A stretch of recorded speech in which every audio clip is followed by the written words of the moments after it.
Welcome! Today we're going to learn how to copy a document on your Brother machine. This video will cover multiple models and operating systems. Even though your machine may not match the model on the screen, the overall process will be the same.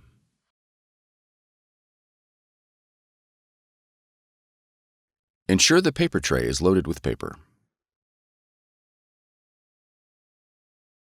Open the document cover and place the document face down on the scanner glass. On the control panel, press the Copy button. Now press the Color Start button. For black and white copies, select the Black Start button.